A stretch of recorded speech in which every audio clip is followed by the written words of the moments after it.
The word did not tremble. It did not soften itself with apology, nor bow beneath expectation.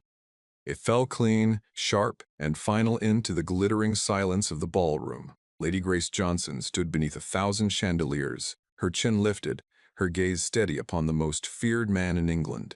Before her stood Duke Cody Mackenzie, the ruthless duke every noblewoman had pursued, whispered about, and quietly feared. And she had refused him. Fans stilled mid-air. Whispers died before they were born. A countess near the musicians dropped her glass.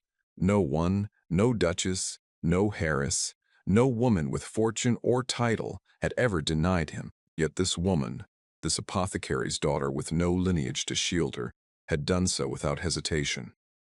Cody Mackenzie did not move. For one suspended breath, the entire court waited for ruin, for humiliation, for retaliation so cold it would echo through London for years.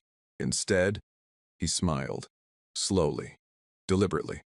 A smile that did not belong in polite society, a smile that promised something far more dangerous than anger.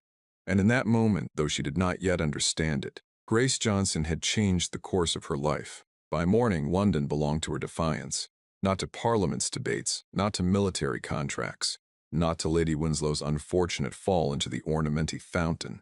No, the city spoke of one thing, the woman who had said no to a duke.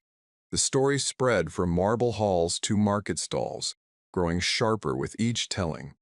A commoner, they said. An apothecary woman, a nobody though never loud enough for her to hear it directly.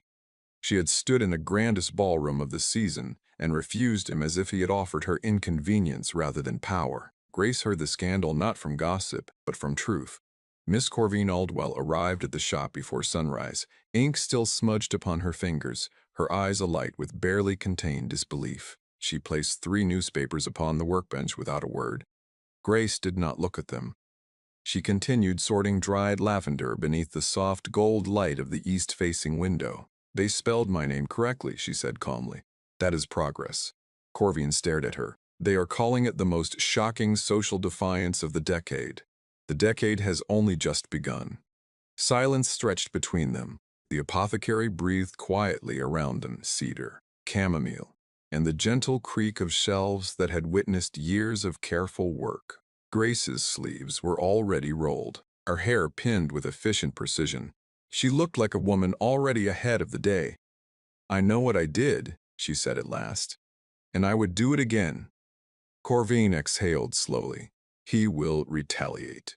Yes, he has ruined women for less. I am aware." A pause. "And you are not afraid?" Grace turned the lavender stem in her fingers, inspecting it. "I did not say that." What she did not say was that something had unsettled her. Not his title, not his reputation, not even the undeniable force of his presence. It was his smile, that quiet, unreadable curve of his lips, as though her refusal had not closed a door but opened one, and she did not yet know what waited on the other side. He came 3 days later, not with a carriage, not with guards, not with the formal announcement of a duke intending to ruin a life. He came alone, on foot, dressed in a dark coat so finely made it concealed its expense, and he walked into her apothecary as though he belonged there. Grace did not look up immediately. "You are 20 minutes late," she said evenly, measuring a tincture. "Or half a day early. Choose as you please." "I choose on time," he replied. His voice was low, controlled, unmistakable.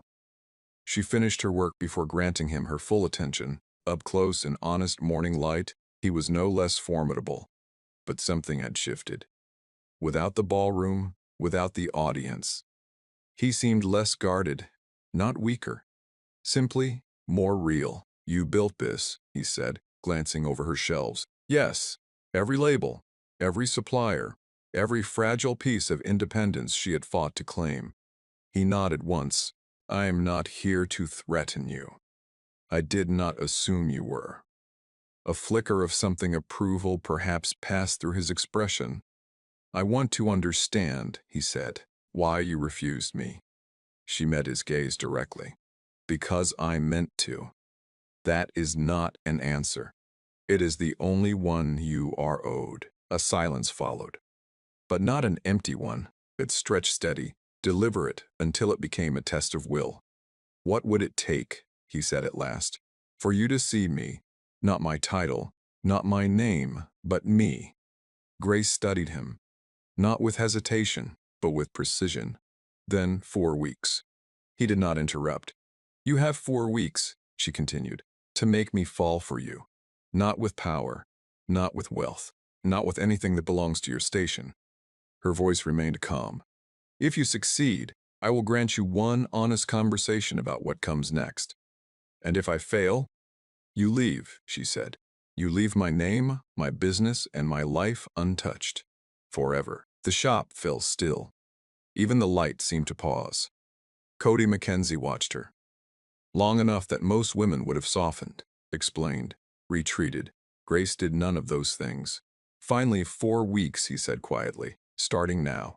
He turned and walked out. No flourish, no argument, no promise, just a decision. Grace stood at the window for exactly 4 seconds after he disappeared into the street. Then she returned to her work. But something within her, something carefully built and fiercely guarded, had already begun to shift. And she did not yet know whether that shift would be her salvation or her undoing. He did not court her as London expected. There were no jeweled gifts, no orchestra beneath her window, no ostentatious flowers sent with cards meant to be seen by others. Instead, Duke Cody Mackenzie began appearing where her real life existed. At the canal market before dawn, at the grain merchant's stall on narrow, muddy mornings, at the herb seller's lane where serious buyers spoke plainly and had no patience for rank. Morton, her oldest supplier, mentioned with visible suspicion that a tall gentleman in a dark coat had spent nearly an hour asking sensible questions about dried coriander, shipping losses, and winter spoilage. Did he seem to understand the answers? Grace asked. Morton tied a parcel with rough fingers, too well for comfort. After that, she noticed the traces herself. A supplier mentioning that the Duke had asked how wild rosemary should be stored, an elderly root seller who disliked nearly everyone informing Grace that his Grace had stood in the cold learning how to tell spoiled valerian by smell, and had not once behaved like a fool. He was not performing charm. He was learning her world. That disturbed her far more than flattery would have done. One Thursday afternoon, he entered the apothecary while Corvine was sorting stock. Grace was in the back room compounding an order. When she returned, she found the Duke of Blackthorn seated at her work table, stripping dried chamomile from its stems with severe concentration and very little skill. A ridiculous sight, and yet, somehow, not laughable. Corvine, entirely unhelpful, said. He asked if he might be useful. Cody glanced up. "I have been informed this is exacting work." "It is," Grace said, setting down her ledger, "and you are doing it badly." I had gathered as much. She moved beside him, took one stem from his hand, and showed him the quicker motion. His dark gaze followed the movement with complete attention. "Why chamomile?" he asked. "It calms the nerves," she said, "helps people sleep, eases pain." Most dismiss it because it is not dramatic. His expression changed only slightly. "As with some people," he said. Grace did not answer, but for the first time the silence between them felt less like opposition and more like the opening move of something neither of them had intended. The first gift arrived without a name. No crest, no footman, no announcement. It was left upon the apothecary's delivery ledge in the quiet hour before noon, wrapped in plain brown paper like any ordinary parcel. Grace did not open it at once. She finished her work first, measured a tincture, sealed 2 orders, recorded 3 accounts. Only then did she untie the string. Inside lay a single folded card. Nothing ornate, nothing showy, just careful, deliberate handwriting. "You once said the scent of dried rosemary reminded you of your mother's kitchen." Grace stilled. "You said she hummed while she worked, and that you never knew the name of the song." Her fingers tightened slightly around the card. Beneath it lay a sealed envelope. She opened it slowly. Inside a sheet of parchment. A melody. Not merely notes, but a name. A title, written in an archivist's precise hand. Alongside it, a brief explanation from the Eastern Library, a northern folk tune commonly sung in market towns during the years her mother would have been young. Grace did not move. The apothecary continued around her. Shelves creaked. The street murmured. A customer's voice drifted faintly from outside, but she heard none of it, because 4 years ago only once she had mentioned that memory in a small printed interview few had ever read. And he had found it. He had remembered, and then he had gone searching for something she herself had long ago stopped hoping to know. Corvin appeared in the doorway, took one look at her face, and wisely said nothing. Grace set the paper down with great care, but something within her did not settle so easily. The second gesture was stranger, and somehow more unsettling. A boy from the market arrived breathless with news. "The Duke, miss," he said, barely containing his excitement. "He's taken the gray brute from the East End shelter." Grace looked up sharply. "The large one?" she asked. "The impossible one," the boy confirmed with delight. "The one what bites boots and breaks cages." The dog had been unmanageable. Returned by 3 households, refused by all others. A creature with opinions too strong for polite society. Grace had mentioned it once, quietly, in passing, that she understood such a creature, but some beings were not meant to be softened into compliance. And now, the Duke of Blackthorn had taken it into his home, not for spectacle, not for praise, but because she had understood it. Grace turned toward the window. The lower city moved as it always did, carts, voices, the smell of bread drifting through narrow streets. Nothing had changed. And yet everything had. Somewhere beyond those streets, a man of immense power was attempting to coexist with a creature that defied control. Simply because she had once said she recognized something of herself in it. Grace pressed her fingers briefly to her temple, not in distress, but in something far more dangerous. Recognition. 10 days into the 4 weeks, she saw him without warning. At the canal market, before sunrise. The air was cool, the river mist clinging low over the stalls. He stood at the far end, speaking with old Mistress Seraphil, the most unforgiving seller in the district. The woman tolerated no nonsense, no arrogance, no wasted breath. And yet, she was showing him something, a root, twisted and pale, demonstrating how to judge its quality by scent. Cody bent his head slightly, listening, not as a duke, not as a man accustomed to obedience, but as a student.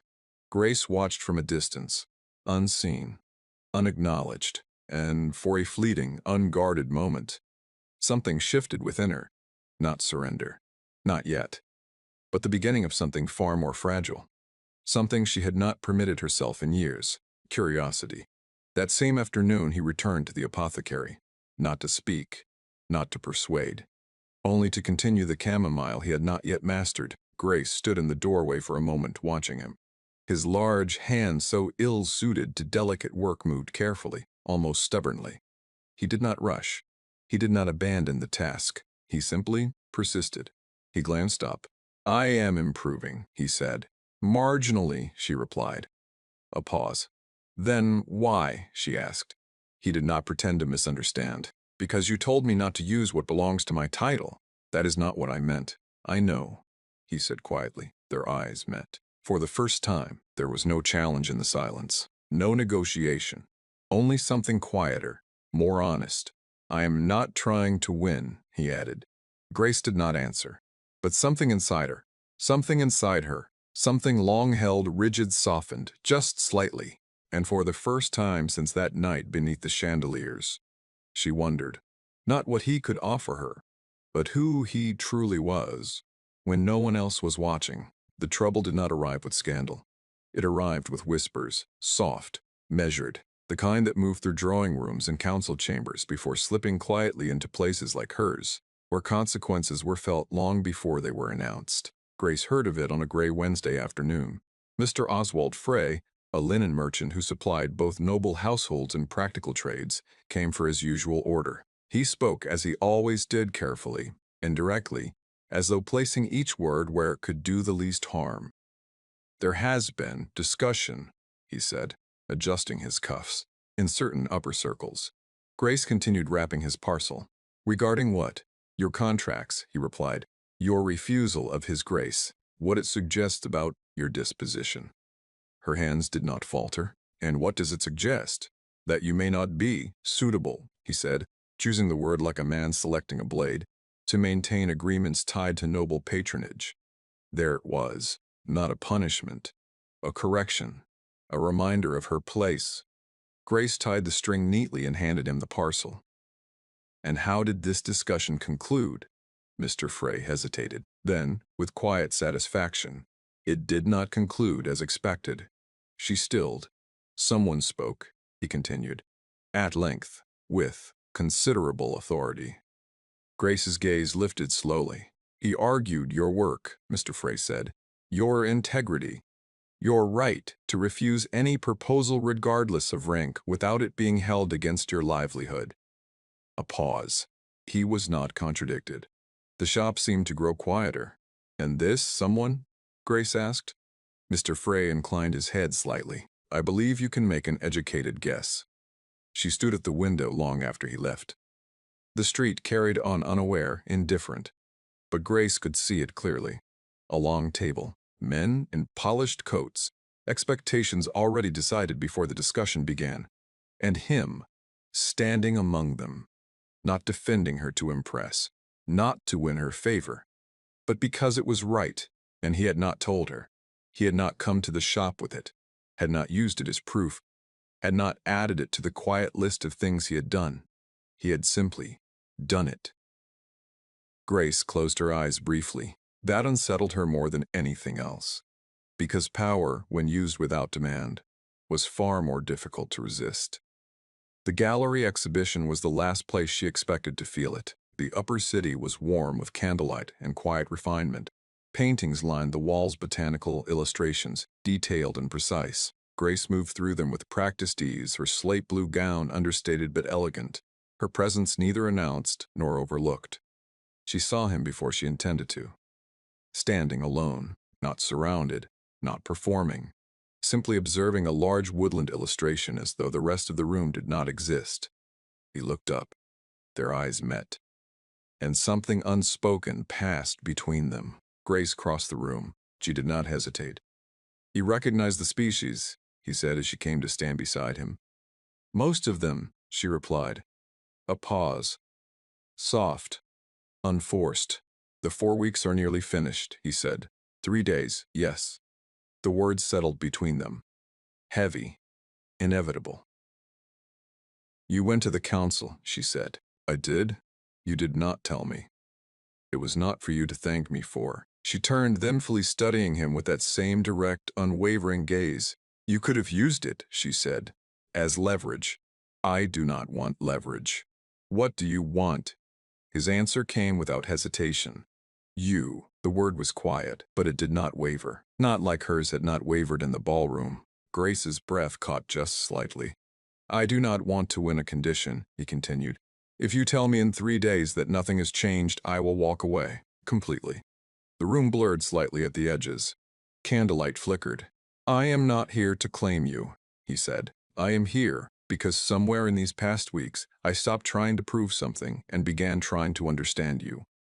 Silence. Not empty, but full. And you think I have not noticed? She asked softly. His gaze held hers. I think you notice everything. She turned back to the painting. Her voice, when it came, was steady. Come to the apothecary, she said. Saturday morning, 9 o'clock. A pause.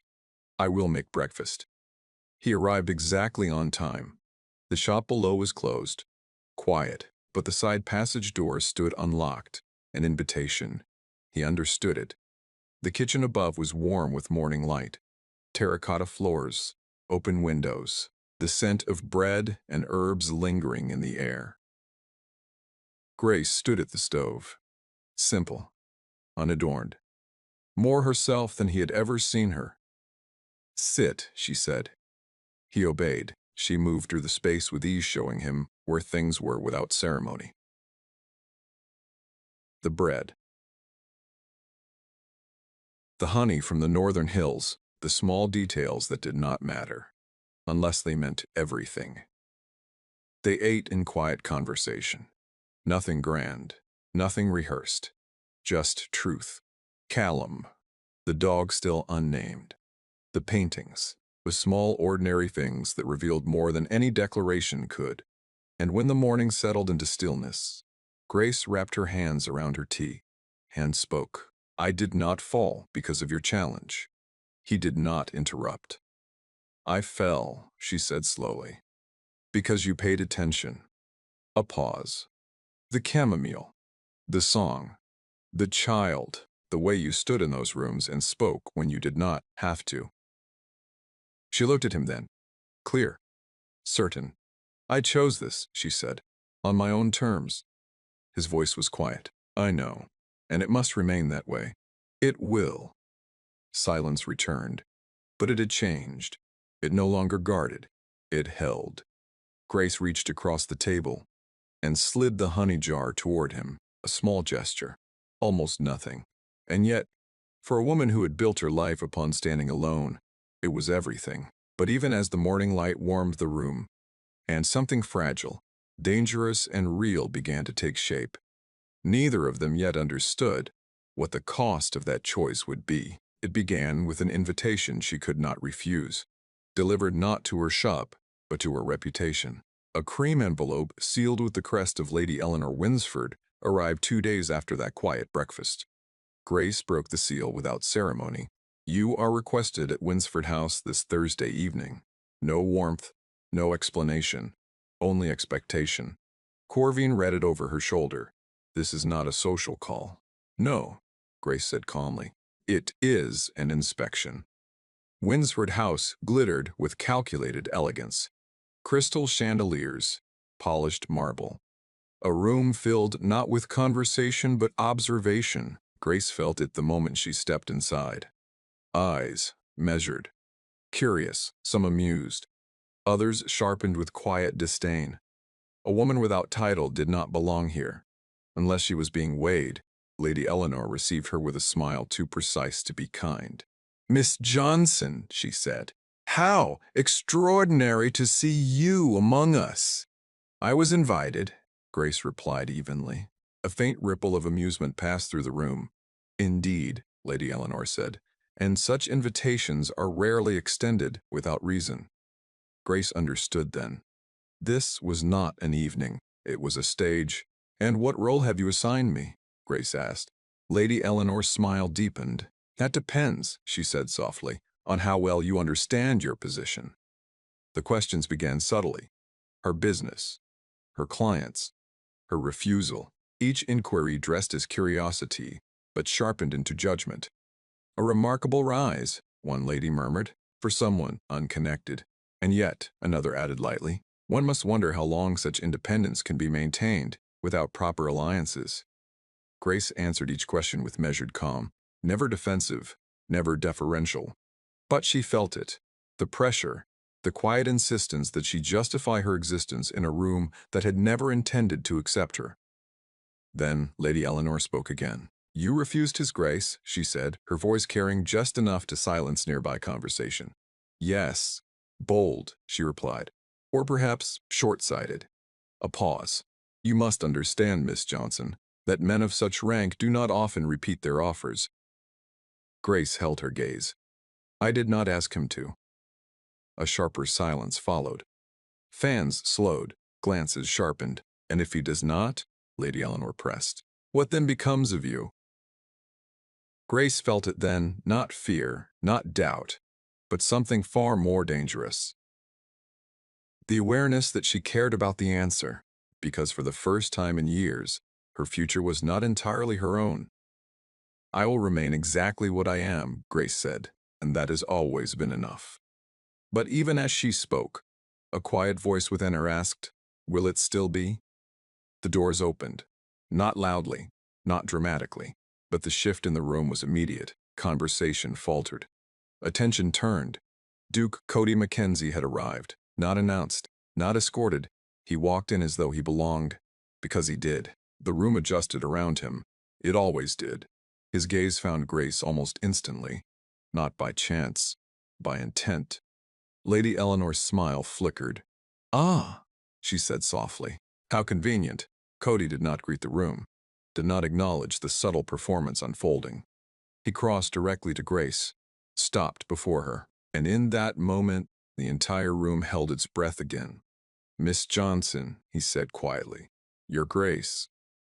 The formality between them felt wrong now. deliberate, protective. "You were not expected here," she added. "I was not invited," he replied. A pause. "I came anyway." Lady Eleanor stepped forward. "Your Grace," she said, "we were merely enjoying Miss Johnson's perspective." Cody's gaze shifted to her briefly. Cold, measured, then returned to Grace. "Are you enjoying yourself?" he asked. Grace met his eyes. There it was again. That dangerous steadiness. "I am managing," she said. Something in his expression changed. Subtle, but unmistakable. A tightening. A decision forming. Lady Eleanor laughed lightly. "How charming," she said, though one wonders how long such arrangements can remain amusing. The implication hung in the air. Temporary, fragile, unacceptable. Grace felt it, felt the room waiting to see which of them would yield. And for the first time, uncertainty touched her. Not about herself, but about him. Would he step back into his world and leave her standing alone in hers? Or would he, at last, do something that could not be undone? Cody looked at her. Not the room, not the expectations pressing in from every side, only her. And in his silence, something shifted again, something irreversible. Enough. The word did not rise, it settled. Cold, final, and the room abated. Every whisper stilled beneath the quiet authority of Duke Cody Mackenzie. Lady Eleanor's smile faltered only for a fraction, but Grace saw it. So did everyone else. Cody did not raise his voice. He did not posture. He simply stepped forward, closing the distance between himself and Grace until the space left for doubt disappeared entirely. "This is not entertainment," he said. His gaze moved, slow and deliberate, across the assembled nobles. "This is not speculation." A pause. "And it is certainly not your concern." The weight of his words pressed through the room like a shifting tide. Lady Eleanor recovered quickly. "Your Grace," she said lightly, though her fingers tightened on her fan. "We are merely observing what is unusual." "Yes," he replied, "you are." His tone did not change. "That will end now." Silence followed. Heavy, uncomfortable. Because no one present had ever heard him speak like this. Not in defense, not for a woman who had refused him. Grace felt it then, not relief. Not yet, something sharper, more dangerous.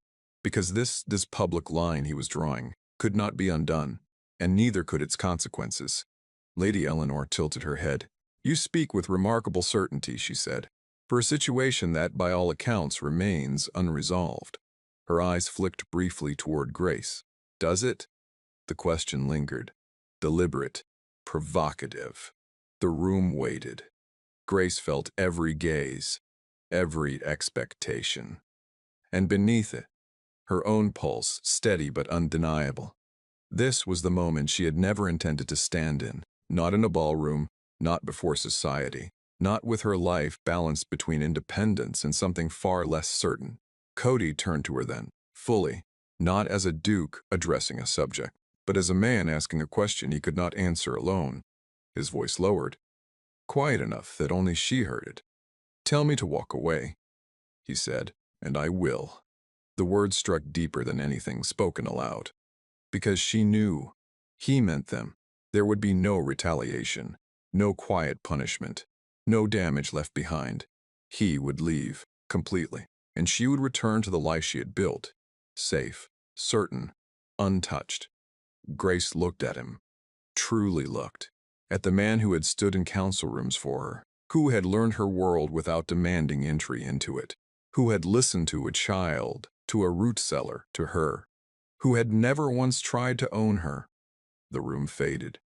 The chandeliers, the watching eyes, the weight of expectation, all of it blurred into something distant and irrelevant. There was only this choice, and the truth she had been carefully, quietly avoiding. Her voice, when it came, was steady, but not untouched. "I do not want you to walk away." The words were not loud, but they carried, because the room was listening, and because something in them could not be mistaken.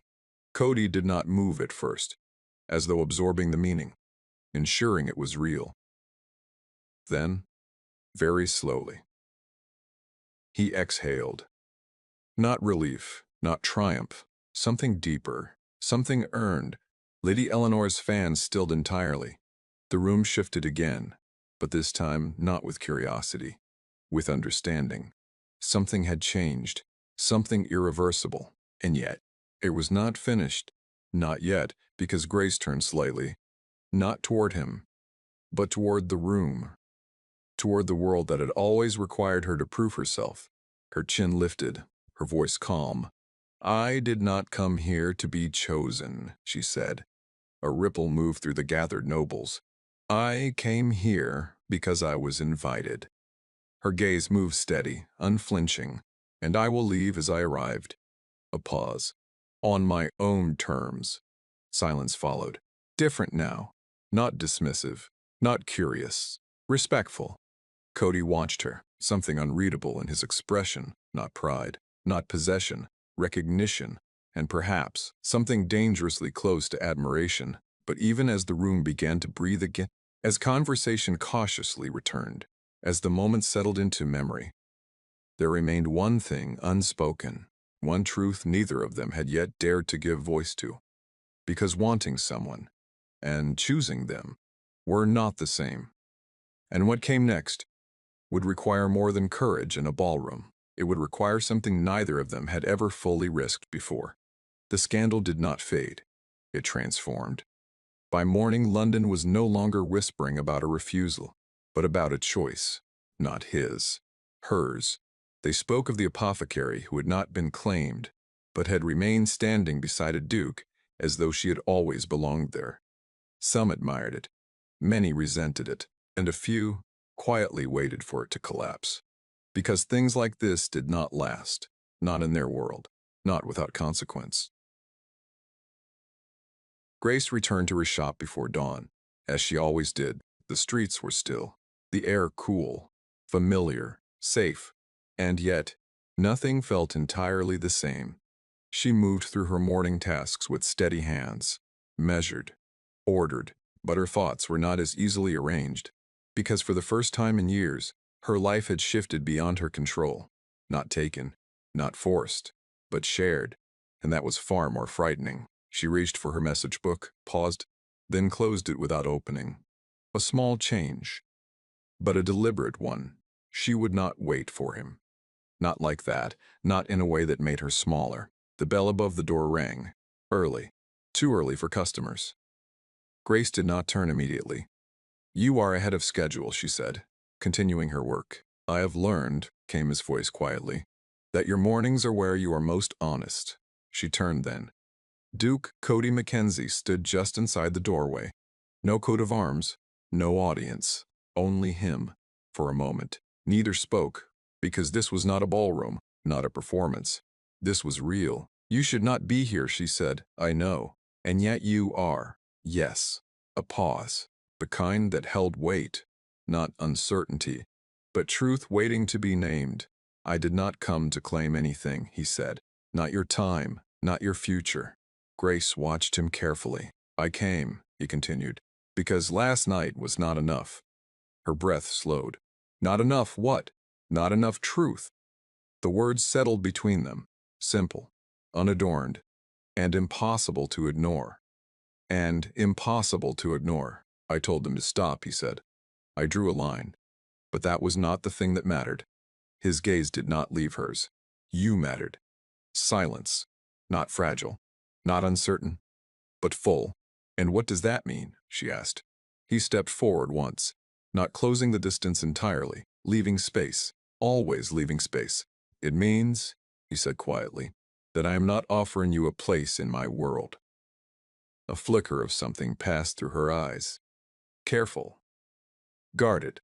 And it means I will not step into yours and expect it to change." Grace's chest tightened. Because that was the thing she had feared most. "And what are you offering?" she asked. His answer came without hesitation. "Something new." A pause. "Something we build without taking from either of us what makes us who we are."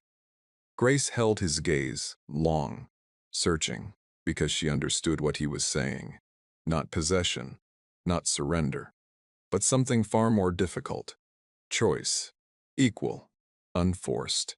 I have spent years ensuring I need no one, she said quietly. I know.